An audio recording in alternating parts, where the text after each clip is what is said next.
Song here. In this video will be me sharing 3 of my projects made using Graphic 45's product and a tutorial of one of the projects. And this is the first project I want to share, and this is the altered flower pot.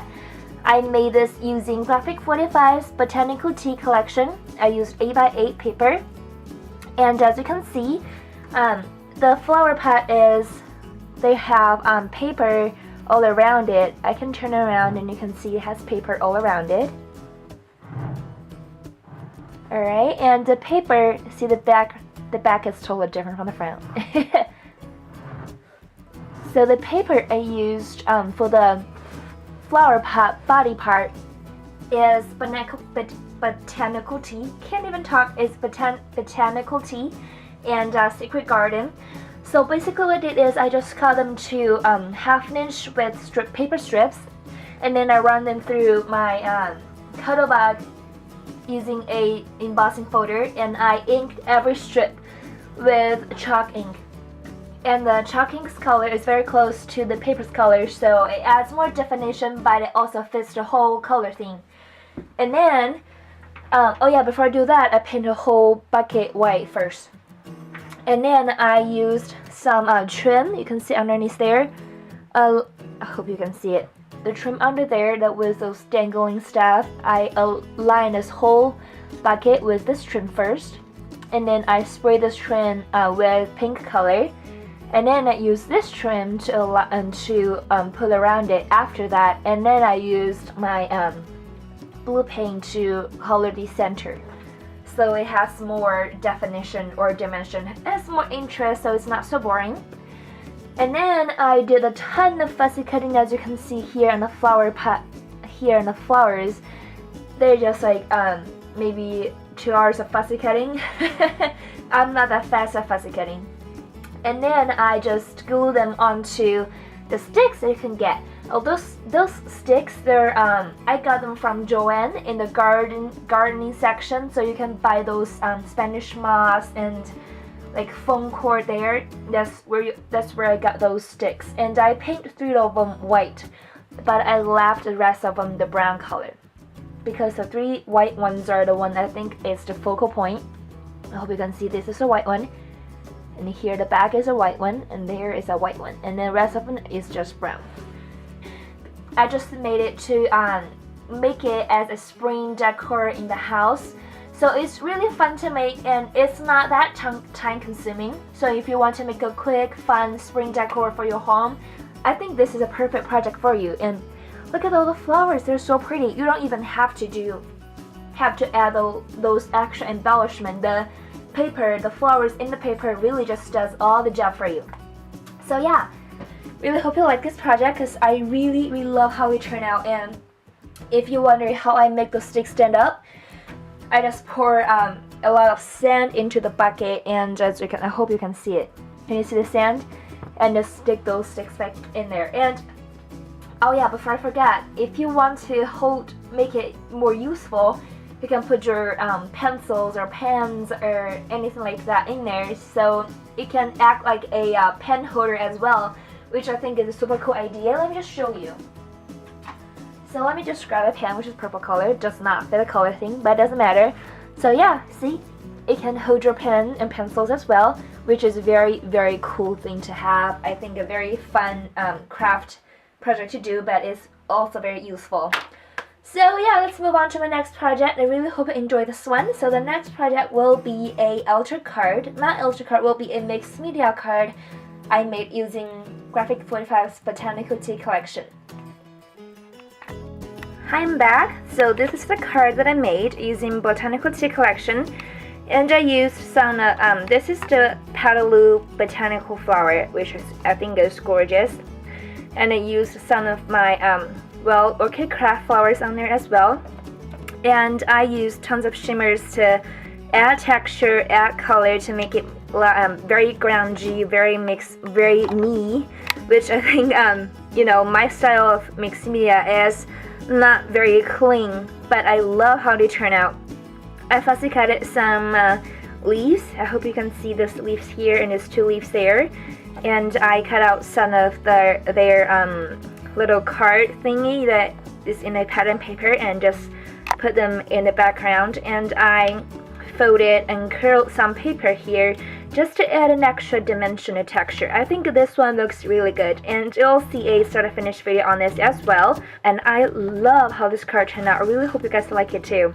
I love the layers of color, and look at the shimmer. I love shimmer, and the color has green, purple, and pink.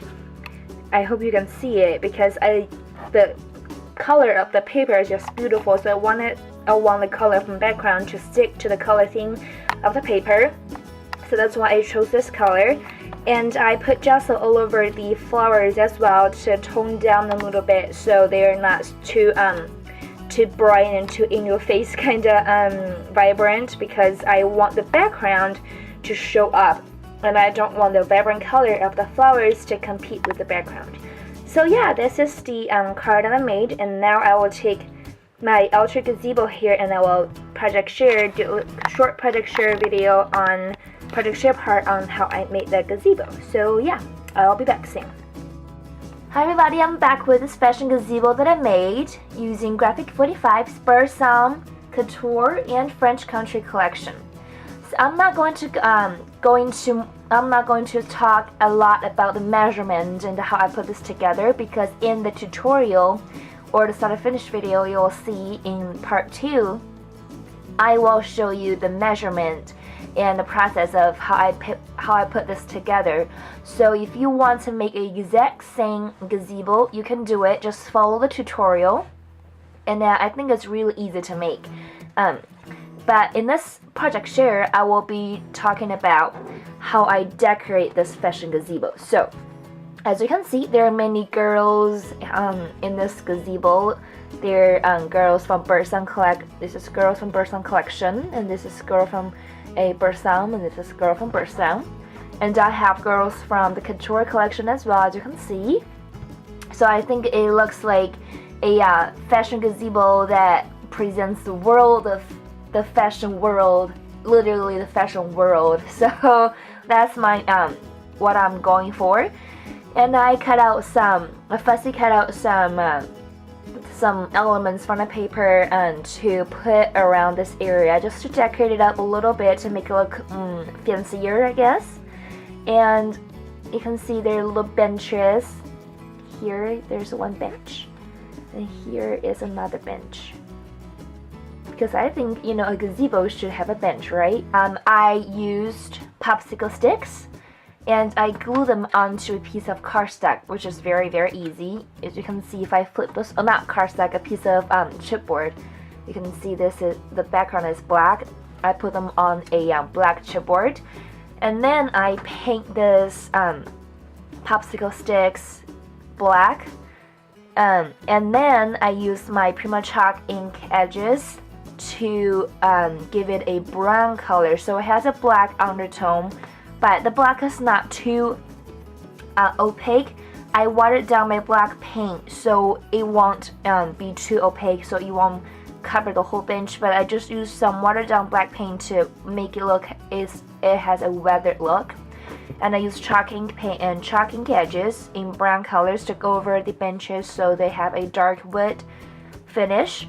And then I used some blue color mist to kind of mist over it. It's not glimmer mist, just a blue color mist to mist over it so it has a more weathered look. And then I took a little bit of white paint.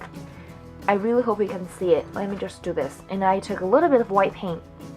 As you can see, there's some white spot on there to put on there, so it looks like it's not perfect. It's been damaged, it's been used, so that's the look I'm going for. Hope you can see it well. And let me show you the little bench on this side. I did it with the same technique, and of course they didn't come out the same, which I love, and I think they look perfect in this gazebo. A very distressed vintage look. So yeah, this is my project share gazebo, because I really don't have much to talk about since I have a tutorial on how I built this gazebo. And the embellish process is quite simple as long as you have fussy cut out the elements. And fussy cutting is what really takes the time, but as soon as you have your elements cut out, it's very quick to put them together. So yeah, thank you so much for watching this part 1. And please stay tuned for part 2 where I will show the start to finish video of me making the card I just showed you before, and a tutorial on how I made this fish, how I put this gazebo together. I will not show you how I embellish this gazebo. It's just a tutorial on how I put this together. So it will be a shorter video, and because I know that video is going to be quite long, and this video is already pretty long. So yeah, thank you so much for watching, and please like and subscribe, and I will talk to you in my next video. Stay tuned for part 2. Bye bye.